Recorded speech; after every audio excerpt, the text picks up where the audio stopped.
Welcome, everyone, to the Success Elevated podcast. As always, I'm your host, Hayden Lee, and I am joined this week for another special guest as part of our mental health awareness series. We're going to be doing this all of May. This is going to be our third episode or our third part. And we have a great guest on this week, Patty Beard, who is a co-partner of Infinite Purpose, which is a management and consultant agency. Patty, thanks so much for coming on. Hayden, thanks for the invite. I'm so excited to be here and really interested in the topic. Yeah, this is going to be an awesome conversation. We've obviously talked back and forth a little bit over the last couple of weeks, as well as kind of before we started recording, and really, really excited to have you on and chat about all things mental health and how it really relates to the workplace and what things that you've seen throughout your career. I think we're going to get some awesome conversations today that are going to help a lot of people, which I'm super excited about. So, um, first things first, I want to make sure that our audience is familiar with you and who you are. And so, if you wouldn't mind, let's kind of jump in and talk a little bit about your career background. Who is Patty Beard? What have you been doing? How did you get to where you are today? Let's talk about all of it. Yep. So my background primarily has been in the HR space, specifically learning and development and leadership development. So I've worked for some larger organizations that I'm sure people would recognize, like General Electric. I worked on the consumer finance side of things. So think Just a credit card. small company, Yeah, General Electric. small company, but super cool because it gave me some opportunity to work globally. So, Yeah. I'm fascinated by different cultures, just diversity, things that make people tick. So the opportunity to work there and do some great work was fun and exciting. And then Dick's Sporting Goods. So I ran the talent Wow. management organization at Dick's Sporting Goods. So had a large team, 31 people, and we were responsible for just creating learning, delivering learning across that great organization. So that's been my career from a corporate side. And then about 7 years ago, decided I thought corporate taught me everything that I could learn, from corporations, and just decided it was time to be that entrepreneur. Hang my shingle like a lot of your listeners have, are Yeah. owners and run their businesses, and I wanted to do that, and I wanted to focus specifically on the work that gets me the most excited. And so I do still a lot of facilitation of leadership workshops. So development, personal development is super important to me. And then I also do a lot of one-on-one and group coaching as well. It's awesome. The I love your background because I think, and obviously now that you're kind of branching out on your own, or now it's been 7 years, but you 7 years, yeah. obviously been doing this for a while now. I love that you have a very you have a diverse background. Like you've done the big corporate gig, you worked in Mhm. HR like that, and now you get to kind of really branch out and do it on your own. And I think that feeds in and helps you be a more well-rounded individual. That's kind of just that's an opinion from the book of Hayden, if you can call it that. I think It's it's fair. I think it's yeah, fair. Yeah. yeah. I think as someone, granted, I didn't work in HR or anything like that, but and I haven't worked for a company as large as like GE or anything, but I've had a diverse enough background that I feel like it allows me to speak to and relate with a lot of people, which I think is probably you can probably relate to as well, is that with your background and professional experience, you're able to talk to the big corporate companies, and you're Mhm. also able to talk to the mom and pop organization, because you kind of branched out on your own and started your own business. So you get the differences, and Oh, for I sure. yeah, and I think that makes you, and I think that makes people more well-rounded when they can be like, oh yeah, I worked at this place for a summer, or I went and did this job during high school or during college or whatever. Like I love those stories because I think it helps people get a better understanding of just the world. Like, Yeah. go work Well, some and different jobs, go do some different things. yeah. Makes it really Well, cool. and thank you for that. And if I have any, I guess when I think of reflect on my career, one of the things I'm most excited about is over the last 7 years, because of some of the companies that I do work with, that I do the facilitation and especially the coaching. I don't know if there's an industry that I haven't worked with, consumer goods, Yeah. restoration, healthcare, financial services. And I don't want that to sound like, woo, look at me.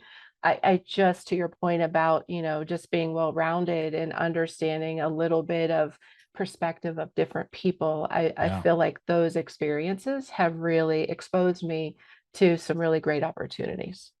Yeah, it's so cool. And as we kind of start talking a little bit more about this concept of mental health and how it relates to the workplace, I'd love to just, what your day to day, now that you've branched out on your own and you're working with your husband at Infinite Purpose, what, you're obviously in consulting and you work directly with a lot of business owners.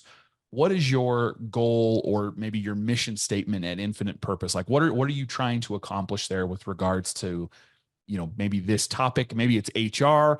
To talk a little bit about kind of what you guys are trying to accomplish with your consulting. Yeah.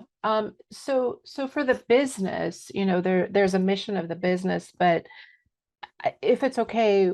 with you, I'd really, like my personal mission. Yeah. So Yeah. I just think it's super important for people to understand, and I think this is congruent with mental health, to understand, what are your values? What do you stand for? What's important to you?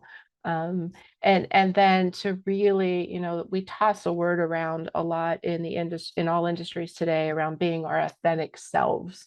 And I Yeah. think that means different things to different people. But my personal mission is to help people live as their creator intended them to be. And I kind of just broadly say creator because it's not a religious statement. It's not a specific, but we all came from somewhere, and there's a plan in my mind. There's a plan somewhere. And I think it's really important that we pause and we think about our lives and we think like, what am I supposed to be doing here? What's the impact that I'm supposed to have on the Yeah. world? And so I really, in the work that I do and my husband does in our business, we're really trying to help people connect with that and get in touch with that, because we believe that when you understand that, that really helps you live a more satisfied and happy life. Oh, it's awesome. And to be honest, it leads perfectly into kind of the first thing I wanted to really talk to you about is how our personal life, and again, in the bigger picture, the larger umbrella of mental health, Mhm. I think a core piece of this is what happens at home affects how you are at work. And I think it goes to what you're saying right there, which is having a personal goal or a personal purpose and identifying that for yourself can help you be more successful in your personal life and maybe your religious life or whatever, but also in your professional life. Like having that purpose clearly defined and knowing who you are, knowing what you want to accomplish can help you be successful in the workplace. um, is that something that you've always kind of known, I guess, or is it something that you've figured out, especially as you've branched out and started Infinite Purpose? How have you seen the home life, the personal life, start affecting your work life as well? Yeah, so there's a lot there. So let me just kind of take that in chunks, and if I miss Yeah, anything, yeah, just let me know. So I smiled when you said, "Have I always known this?" And it's like, no, and honestly, I'm not embarrassed to say that it was probably later in my life yeah, when I really paused and started to think about where I was, what I wanted to accomplish, what did a successful life look like for me, that I really started to ask myself some of those deeper questions. And got in touch with a little bit around what I wanted to do and what my purpose was. And, the name of our business is Infinite Purpose. So we truly believe that you can be whoever, whatever you are or you're intended to be. And we think it's super important that, you ask yourself some of those questions to just try to get in touch with that. So I figured that out a little bit later in life. And I want to go back to what you said about sort of the personal affecting the work. So I'm married, been married for a lot of years. So we've been together almost 41 years. I know I don't look that old. um, we have a couple of grown kids, in their late 20s, early 30s. And in just through that process of marriage and having kids, and I commuted and I worked here and he commuted and worked there. And, so we had to try to figure out how to make it all work. And I can remember there were days when I went to work or he went to work, and you're heavy with what's happening in your personal life, and you're trying to cut that off and not bring it with you to work. And I don't know who thinks that we're superhuman, that we could actually do that. but that quite frankly is impossible. And likewise, Totally. I can remember having really challenging days at work, both of us, and coming home and, sitting down on the couch after the kids were in bed and just like sigh of relief. And it's like, can I tell you about my day? Because whatever we brought home, even though we didn't want to, it was heavy.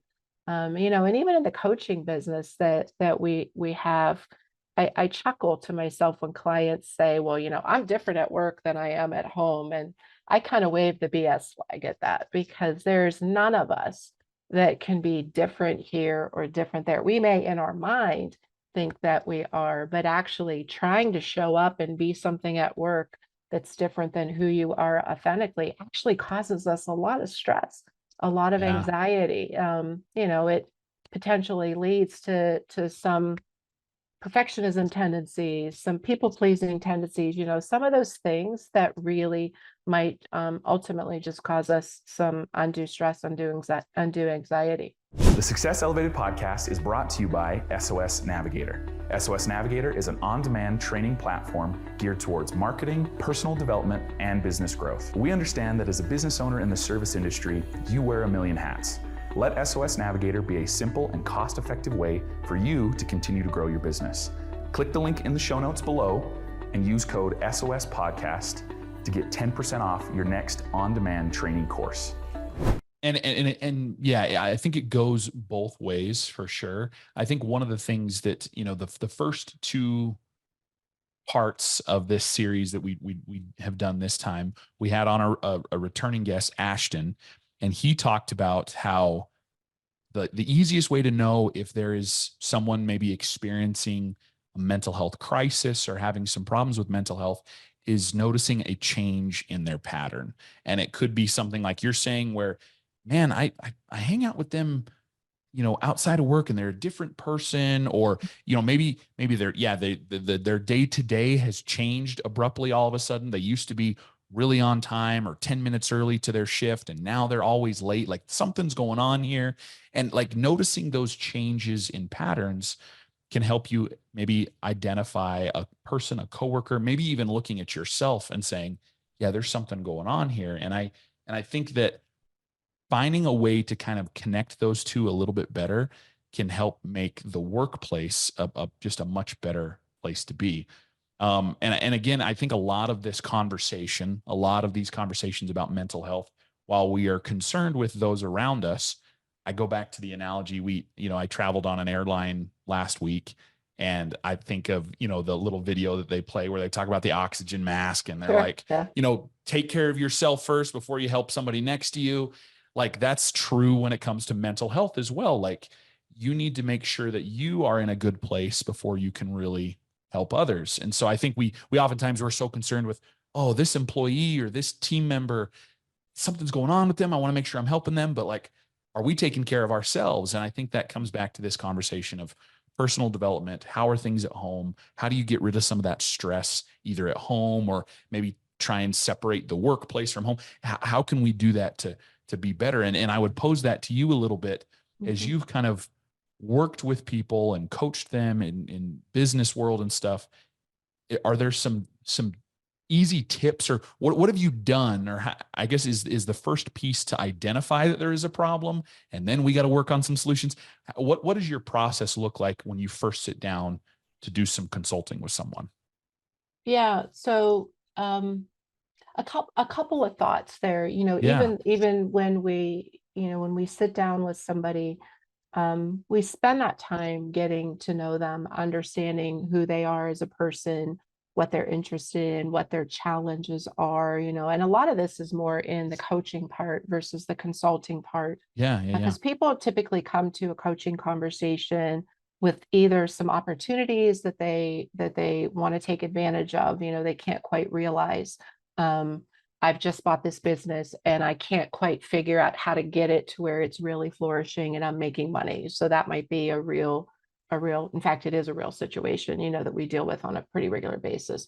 Or sometimes people come to conversations and, it's like, I've got these people who work for me now, and I really don't know a whole lot about being a leader. And Yeah. I need to figure out some of these things straight away and, and get better at it. So that's typically how we approach conversations. So we start off by setting some goals, and then we move into really understanding and defining then the work that we're going to do to help them get from where they are to where they want to be. Yeah.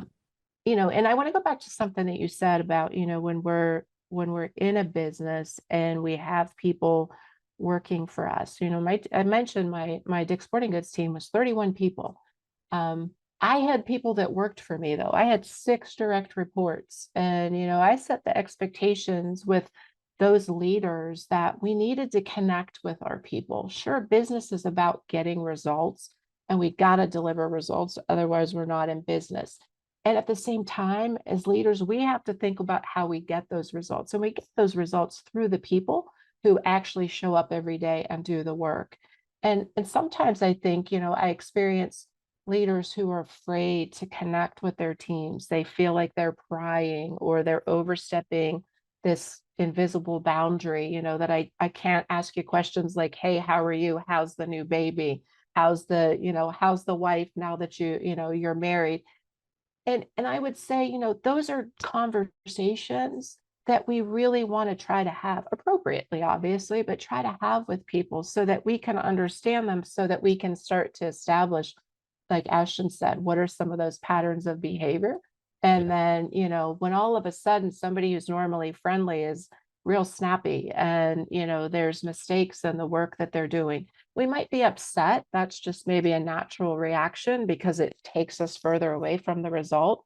But the better thing to do might be to say, like, okay, that's not the result I was hoping for, but let me check in with that person. Let me just say, like, hey, we talked about it. This was going to be the goal for this particular thing. It's a little bit short of that. What's going on? Well, what happened? And be curious before we're critical. So often Yeah. people are super critical, and we kind of just go at them with the punch to the gut, and we get all angry, and we have a hard time managing ourselves through those moments. And I know it takes a lot. I'm human too. It takes a lot to be able to shut that trigger down and approach it with curiosity.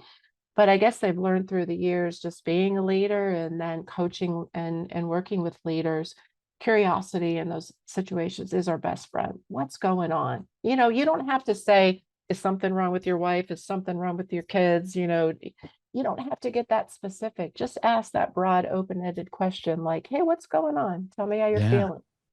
Yeah. And I love that statement. I was writing it down. Be curious before you're critical, because I think, again, that I think about this mental health thing, it applies to yourself as well. Like, be curious Absolutely. with yourself before you're critical of yourself. Like, ask, why am I feeling this way? Oh, I didn't get a lot of sleep last night. I was up with the kids, or, Yeah. um, you know, gosh, we're trying to buy a house right now, and it's super, like, we're trying to come up with a down payment, and it's really stressful. Like, be curious about yourself first before you're critical of, like, man, I sucked at this job interview Mhm. today, or I sucked at my work today. I didn't accomplish all the tasks I needed to. Before you're critical, be curious and be like, okay, well, why did this happen? What can I do to be better? Maybe it's, stuff outside my control. And at the end of the day, like, I'm going to just try and go have a better day tomorrow and not beat Yeah. yourself up so much about it. And I think that's super helpful. And I wanted to ask, so as you're kind of meeting with people and consulting and trying to help them, do you find that the majority of maybe the stressors or the issues in the workplace, whether it's a business owner or whoever, do you feel like most of those stressors come from um, poor expectations? I hate saying poor expectations, but maybe Unrealistic. yeah, or they're expecting a result that it's not going to happen. At least maybe not right now. Do you feel like that is a common theme that you see? For sure. Expectations we have of ourselves, expectations we have of others. Yeah. And when those expectations aren't met, we're technically in this space of just judging. We're judging ourselves. And, I've really worked with my clients to eliminate the word failure. Nothing's a failure. I saw a meme one time, and it was a dartboard, and it had darts in the board, and none of the darts were anywhere close to the bullseye. And at the bottom, it said failure with a question mark. And then the picture next to it had the same dartboard, and it had the 4 or 5 darts just down below the dartboard, like they didn't even throw them, and it said failure exclamation point. Mm, So, I really try to help people look at situations and say, nothing is a failure unless you tell yourself it is. Our brains are so powerful. And if we convince ourselves that that's wrong or that's a failure, we're truly going to believe it. But if we approach it and we say, you know what, that is less than what I was hoping for, and we may have some emotions around it because that's pretty normal and we're human. But then to get curious about that and say, like, what happened? Oftentimes we point the finger at somebody else. And maybe there is a shared responsibility there. But what I'd like to put out there for people to think about is, what was my role in setting that person up to be successful in that thing that I was asking them to do? Did I yeah. give them all the information? I talk to people a lot about the very nature of delegating tasks, and this comes up an awful lot. It's like, okay, they missed the mark. What was your role? What was your responsibility in helping them hit the mark in the first place? Did you set them up to be successful? Oh, it's awesome. It goes back to the one thing that we've talked about with Ashton a lot, is we've talked mental health, which is he has his key to happiness, and his secret to happiness, I should say, his secret to happiness in life is to bring expectations as close as we can to reality. And if you can do that, if you can find a way to do that, you're going to live a much happier and more fulfilled life, because you're not having your expectations way out of line with what is actually going to happen or what can actually Right. be accomplished.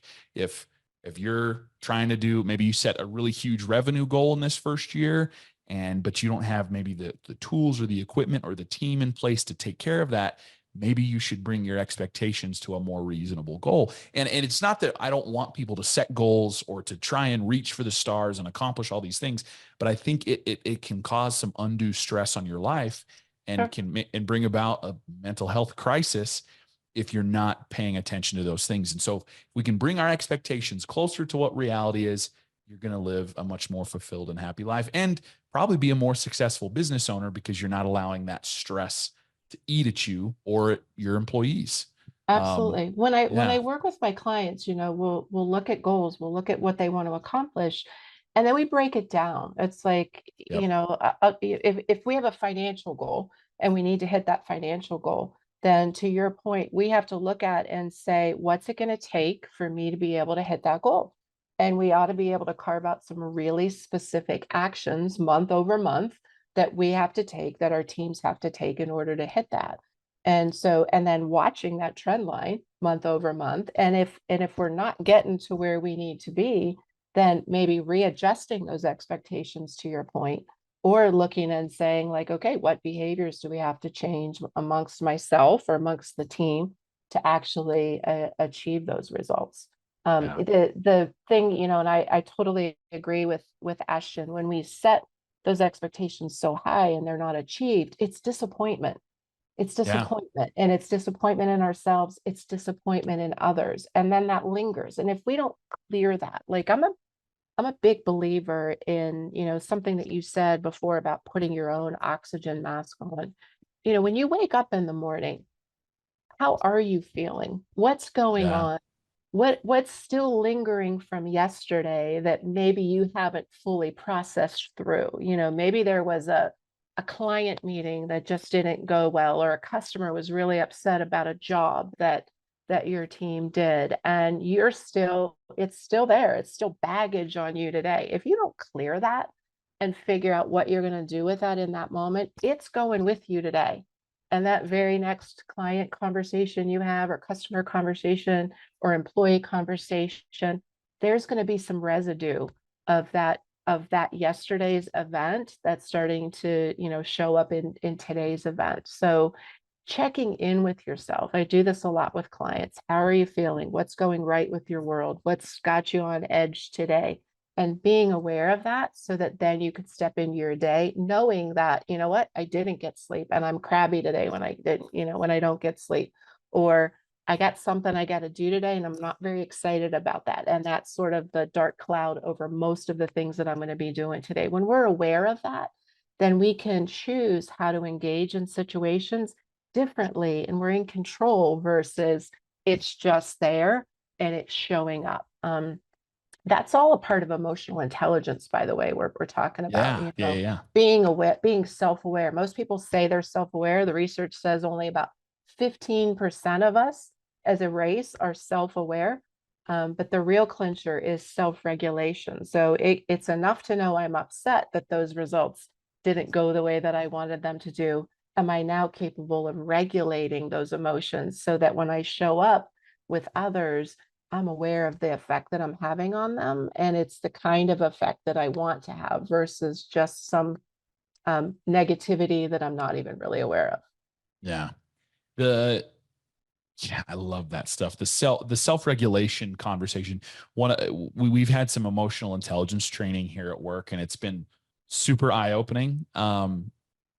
Because it's something that I am not good at. I feel like I'm pretty good at being aware, like being like, oh man, I'm frustrated or I'm having a bad day or whatever. But it's the regulation thing. It's how I respond to that I oftentimes really struggle with, like you're saying. And so it's been helpful for me to kind of have some of these trainings, to have conversations with people like you and Ashton and stuff, for me to really kind of start being like, okay, what can I do internally to help myself have a better day at work and just have a better day, period. Right. I think one of the things that happens so often, and we've talked about this kind of in a bunch of different ways, but it really is maybe issues at home that are getting brought to work that I feel like are causing some of those either workplace issues or maybe a lack of, I shouldn't say lack of, an increase of stress, an increase of anxiety, an increase of, man, I've got to accomplish this and I don't know how. I feel like a lot of that comes from either some stresses from home or just maybe outside factors that aren't necessarily a part of the business. How do we manage those, Patty? Like what are some things that have you coached, what are some things that you've given to your clients to help them kind of better manage those issues at home, so maybe either they don't come to the workplace, or that when they come to the workplace, they're handled in a better way?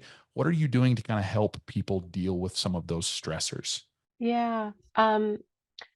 A couple of things. So one of my favorite formulas that I like to introduce people to, and I can't attribute it, so I'll have to check this out and send it to you, and maybe some way you can add it as an addendum to what we're doing. Yeah, yeah, But yeah. it's E plus R equals O. E plus R equals O. Okay. Okay, so E stands for event. Okay.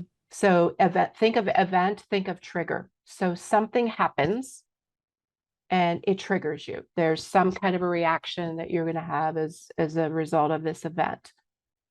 The R, ideally, the R is not react. The R is response. But for most of us, when something triggers, and I'll give you an example here to really put this to light. Most of us just react without thinking through like what just happened and how do I want to respond to this? We Yeah. get angry or we get frustrated or we're overjoyed to a certain extent. And then O is the outcome. And so what I try to help people understand in the work that I do is life is going to happen. Life is going to throw you curveballs. Things are not going to always happen the way that you want them to happen. And I think that freaks a lot of us out, because what do we most want? We want control as humans. We want predictability as humans, and we're dealing with other humans. And so what in our minds lets us think that we could ever control, other things happening around us? And so the sooner we can get in touch with the fact that, and this is a bit what Ashton was saying, events are going to happen. We can't Yeah. control the events, but what we can control are the way that we respond to those events. I don't have to get angry when a job isn't done the way that I thought that maybe inside I want to be, but I Yeah. could say, you know what? I'm going to ask some questions here. I'm going to approach this differently. I can remember one time my husband said something to me. We've been married 41 years or 37 years. One time he said something to me, and I said, you know what? You're exactly right. And he looked at me and I said, I got you, didn't I? I said, I didn't take your bait. You were waiting for me to like come back with some kind of quick retort. And then, we were going to drop the gloves, so to speak, and we were going Yeah. to be full blown argument. And I realized, you know what? I don't want to argue with you. That would be the silliest thing right now. And I wasn't going to let my ego get in the way. And I thought, I'm going to choose how I want to respond right now. And I'm going to respond and say, you know what, you're right. And that got to such a better outcome. So, the example I like to use with folks is, I'm sure everybody listening has been on the highway, driving your car down the highway. We're moving at a pretty decent speed. And what's the probability that someone is going to cut you off on the highway? They're going to change lanes. They're going to pop in front of you. There's not going to be really a distance that you feel good about, and it's going to happen. But how many of us, when that happens, still get angry at the other driver? How many of us sort of inside let that anger fester and brew up? And I guess what I'm putting out there for all of us to think about is we can't control that person cutting us off. It's gonna happen. Yep. But what we can do is look at that and go, you know what? I didn't appreciate that, but you probably got something going on that I don't know anything about. And I'm just going to let you move over in that lane because I don't want that to spoil my minute. I don't want that to spoil my day. And we're just going to both now keep traveling wherever it is that we're going. So good. It's such a good analogy because it's so true. I the whole concept, it's something that we've talked about and I've thought about quite a bit that, I think we've been told, I'm sure you were probably told this, and I was told this when I was younger, that like, don't cry or don't be sad or don't get angry. Right. And that's not the problem. I would dare say like feeling those emotions is okay. Like it's okay. Absolutely. I would even say that like, it's okay to be frustrated if a teammate or an employee or yourself doesn't complete the job or doesn't complete the task how you would want it to complete. It's like you're saying, how you then react to it, how you respond is what you can control. So if a teammate or an employee doesn't do the thing that you need done, how you would like it done, probably the easiest response would be to just freak out and blow up and yell at them, right? But how you respond and how you get curious instead of critical, like how you maybe analyze that and figure out, okay, what could we have done differently, or how could I have helped this person more? That's how you maybe relieve some of your own personal stress, but also just have a more successful workplace, like how you're going to accomplish more things in your life and how you're going to be more successful is, okay, there's a stressor, there's a life event, whether it's at home or at work, I'm going to just control what I can control, which is how I respond. It's okay to feel angry. It's okay to feel sad. It's okay to feel those things. What's not okay is allowing that to then control and run your life. Right. And it was such an eye opener for me when Ashton talked about it, and how you've just described it even more so helps. I love the equation E plus R equals O. And it's really, like the event is external. Like the event is something that happened to you that you can't control. How we can respond internally, or how we respond, is what we can control internally. And I just, gosh, I love that. And I think that's, and it's okay. It's like you said, it's okay to be sad. It's okay to be upset. I don't want to minimize 100%. and make us any less human in any way. And we can then look at those things and we can figure out, and we might not be able to do this on our own, by the way. I mean, that's why I coach people. That's why there's resources that are available. That's why I made the point earlier, as a manager, you want to have relationships with the people on your team so that if they're in a rough spot and they need help choosing a different response, that you're there and you're somebody who can guide them potentially by having a conversation with them, just listening to them, being supportive of them, or maybe even directing them to a resource outside of your organization that could be even more helpful based on whatever the situation is. This is a perfect, I think, transition to this, Patty, because I'm sure there are people that are listening that are like, okay, how do I get better at the self-regulation, the self-mastery is kind of like how I've heard it referred to as well, as like, how do I work on this personal development piece so that I can put on my own oxygen mask, so then I can then put on the oxygen masks of maybe teammates or employees or a spouse or whatever. Are there some resources out there short of, obviously we'd love for people to reach out to you and start working with you guys at Infinite Purpose, but are there some other resources that people could start looking into to kind of maybe start developing this self-regulation a little bit more? Yeah, well, no matter what your development opportunity is, what the goals are that you're setting for yourself, Google's a fascinating thing. Sometimes clients will say to me, hey, I've got this. Well, I was working with a client earlier today, and he has to put together some PowerPoint slides and do a big old presentation. And he said, I'm really stuck between this and this. And I said, well, you know what? Let's just Google that and see what comes up. And we found all kinds of resources. And so, think about it from the perspective of, you can talk to, if you're an employee in a business, if you're a owner of a business, there are other owners that hopefully you have a network of people that you can connect with, right? So who else Right. do you know who's in the industry? Reach out, talk to other owners. If your employees need help, be that leader who can in turn provide information and resources to your team. Also use the web, use the Google, like find out what's out there that's available, and that will at least get you started. If you Google mental health, for instance, there's going to be all kinds of resources that come up. Yep. I'm not encouraging you to do that, to do any diagnoses or anything like that, but just to even better understand the concept of what it is and how you can support people as a leader, I think it would be super helpful. Totally. And I think it's something that's underutilized. And listen, like if our conversation today, Patty, and the other conversations we're going to have around mental health, if they do nothing else but just get people talking about this a little bit more, I think that's a successful series, right? Like if nothing else, people should come away from this being like, okay, I'm going to think about this, be a little bit more aware of it, be a little bit more aware of my own personal development and how it affects, those around me, how it affects, maybe my coworkers, how it affects who I am at home.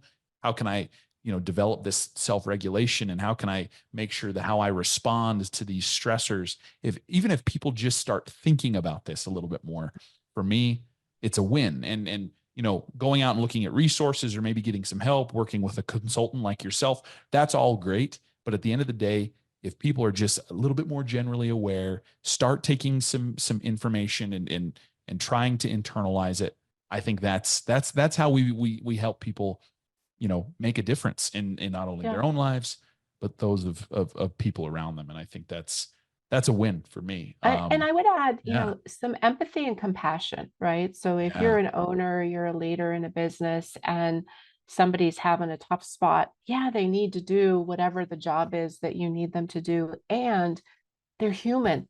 Sometimes we just need a little bit of space. We need a little bit of empathy. We need to know that somebody gets us, somebody sees us, they understand that this is a rough spot. If you have a kid that's struggling, maybe you have a new baby and that baby's struggling to learn its nights and days, and you haven't slept in a couple of weeks, it's nice to know that your boss is going to have some compassion, some empathy for that. Maybe your Yep. kids were great sleepers. Maybe you have no concept. Empathy doesn't mean that you have to have experienced what that Yeah. person is going through. It just means you could put yourself in their shoes and imagine what it would be like to not have slept really a good night's sleep for over 2 weeks. I think most of us can get that. Yeah. And I'm not saying compromise your business, compromise your results, but when people know, if you're that owner of the business, when people know that you care about them first and foremost, that you respect them, that you want them to be happy, that you want them to be successful, they're going to work harder for you. Yeah. That's awesome. Oh man, Patty, this is a great conversation. And I want to, I know there's going to be some great value coming out of this. And I want to give you a chance to kind of maybe plug a little bit more about Infinite Purpose and how people can get a hold of you. But first, I want to close out with the same 3 questions we ask all of our podcast guests. Lightning round, I'm ready. Lightning round. First and foremost, favorite book or podcast that you read recently or listened to recently that you really enjoyed? Oh, wow. So I have a stack of books that I usually have on the side of my desk. So a book that I'm into an awful lot lately that I keep referring to clients on is called Positive Intelligence. Okay. It really speaks to, I'll give you the high level, it speaks to each of us has an internal judge that is super harsh, judges us constantly. It's that little voice inside of our head that's super critical. And the judge has some other saboteurs. We might be a controller, we might be an overachiever, et cetera, et cetera. So there's the judge and 9 of his or her accomplices. And I think it's so enlightening when you realize how your brain works and you can start to rationalize and separate yourself from that little voice and become an observer of your thoughts versus just feeling like that little voice controls you. Oh, it's so good. Love it. That's a great recommendation. Second question. I know obviously you're a business owner now and working with a lot of business owners. So you wear a lot of hats. How do you recharge at the end of a long day? How do you relax and take some time away to kind of, work on yourself a little bit? What do you do to recharge at the end of a long day? Yeah. So my recharge is always self-care. So it's always exercise. It's always getting outside. You probably can't see them. I'm a bird lover. So one of my favorite things to do at the end of the day is go sit on my back patio, weather permitting, and close my eyes and listen to the birds and breathe the fresh air. And nothing fills my battery better than that, just being outside in nature. But sometimes I just like to walk. Just take a walk, and it's just a way for my brain to process and just sort of discern what's going on and help me to evolve my thinking. It's awesome. It's great. I love getting outside. I think it separates ourselves a little bit from the daily grind. I'm sure you're like me, where you stare at a computer for long periods of the day, and it's nice to get away, shut that off, and not have to worry about technology for a little while. So that's good. Last question, and feel free to take this whatever direction you'd like to go, but if you could rewind and tell younger Patty one thing, what would that one thing be?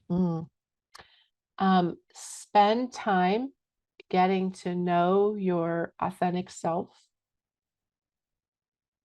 Set boundaries for yourself around what you will and won't do. And what I mean by that is, when I was young and growing my career, I was away a lot. I traveled a lot, and it was great. I was learning a lot. But when I look back at that, I wish I would have set some different kinds of boundaries around, striking more of a balance. Your work will never create balance for you. Like, if you want balance in your life, you have to create it yourself. And that comes through choices and decisions and setting good, solid boundaries that are going to keep you happy in the long run. So good. So good. Patty, seriously, thank you so much for coming on the podcast. Absolutely, awesome. Hayden. It's been a pleasure. Awesome. Yeah. You're a great interviewer. I really loved it. I appreciate it. It's a great conversation. You're very easy to talk to. Oh, thanks. I want to give you just a minute here at the end to just kind of plug, if people are interested in learning a little bit more about you, they want some help with the self-mastery and the self-regulation and kind of developing themselves and how that can kind of affect their business. Where can they find you guys? Where can they reach out to you? Yep. So we have a website, infinitepurpose.com.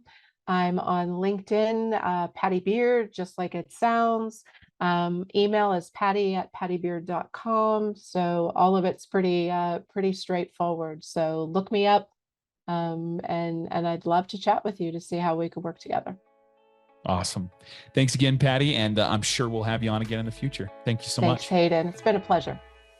This has been Success Elevated, making you a little bit better one show at a time. Thanks for joining us.